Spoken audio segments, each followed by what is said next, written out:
మా మాజీ మంత్రివర్యులు మల్లారెడ్డి గారు సోషల్ మీడియా టైగర్ మరి ఇక్కడ విచ్చేశారు. అదేవిధంగా ఇన్ఛార్జ్ రావుల శ్రీధర్ రెడ్డి గారు, మరి గౌరవనీయులు 6 సార్లు కంటోన్మెంట్ కి ఎమ్మెల్యేగా మీరందరి ఆశీర్వాదంతో గెలిచినటువంటి సాయన్న గారు చనిపోయిన తర్వాత మరి వాళ్ళ అమ్మాయిని కూడా మీరు గెలిపించడం జరిగింది, లాస్ట్ అనంత గారిని. ఆ దేవుడు మరి ఆ అమ్మాయిని కూడా తీసుకెళ్లడం జరిగింది. మరి ఇప్పుడు వాళ్ళ అక్క నివేదిత గారు మన ముందున్నారు. మీరందరూ కూడా దయచేసి ఆమెకు ఖచ్చితంగా 13వ తారీఖున కారు గుర్తుకు ఓటేసి మరి ఎమ్మెల్యేగా ఈమెని మనం అసెంబ్లీకి పంపుదాం. అదేవిధంగా పార్లమెంట్కు రాగిడి లక్ష్మారెడ్డి గారిని కూడా పార్లమెంట్కి పంపిద్దాం. ఎందుకంటే మీకు తెలుసు మన కంటోన్మెంట్లో అనేక సమస్యలు ఉన్నాయి. మన కంటోన్మెంట్లో ఎనలేని సమస్యలు, 800 కోట్లు బకాయిలు ఉన్నాయి. కాబట్టి పార్లమెంట్లో ఆయన కొట్లాడతారు, అసెంబ్లీలో మన నివేదిత గారు కొట్లాడతారు.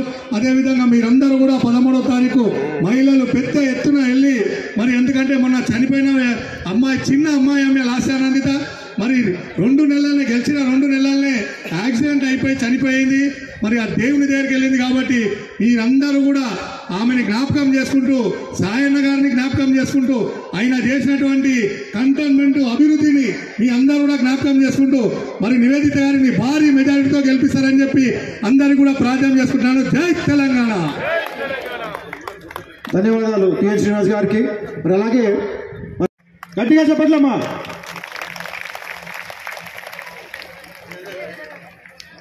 जितने भी बड़े लोग हैं उन सबको और जितने भी मेरे माँ बहन सामने हैं उन सबको मेरा सलाम, नमस्ते, प्राइज द लॉर्ड सिस्टर्स। आज हम सब लोग यहाँ पर एक जमा हुए कि हमारे बहन, हमारे सायना साहब की बेटी, हमारे निवेदिता मैडम एमएलए के लिए यहाँ पे कंटेस्ट कर रहे। ये बहुत सारे लोग बोल रहे कि अभी तक उनको बहुत चाहती है भाई दूसरों को दो, बल्कि अरे भाई उनकी सीट है, उनके फादर की सीट है, उनकी बहन की सीट है, उनको दिए, किसी की छीन के नहीं दिए। दिए क्या किसी की छीन के? उनका हक उनको दिलाने के लिए क्या अपन लोग काम नहीं करेंगे, अपन लोग साथ नहीं देंगे? आज हमारी बहन है, उनका हक दिलाने के लिए केसीआर साहब उनको आज टिकट देके अपने सामने भेजे। अब अपना फर्ज है कि हम उनको साथ देके हमारी बहन का हक दिला के उनको फिर से असेंबली में भेजेंगे। हमारे लिए, हमारे मसाइल के लिए, हमारे प्रॉब्लम के लिए बात करने के लिए हमारे रिप्रेजेंटेटिव वहाँ पे कंटोनमेंट से हमारी बहन जाके वहाँ पे बैठेंगी। तो हम सबको अपन जैसा रहते अपने घर का फैमिली मेंबर की तरह वहाँ पे एक रहता।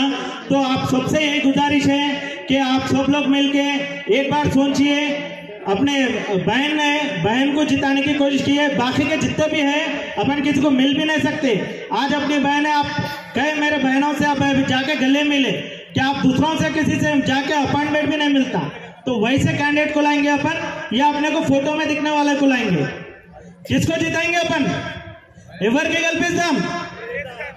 మన అక్కకి గెలిపిద్దామా లేకుంటే ఫోటోలో కనిపించిన వాళ్ళకి గెలిపిద్దామా? सो ఈ రోజు आज हमारे साथ कुदरत भी साथ है। हमेशा अपन गर्मी में तड़प रहे थे, आज अपने बहन के आज मीटिंग में कर रहे हैं हम, केसीआर साहब की बात कर रहे हैं हम, उसलिए ऊपर वाला भी अपने को ठंडा मौसम दिया। यही हमारी जीत की पहली निशानी है कि कुदरत भी हमारे साथ है। Thank you very much.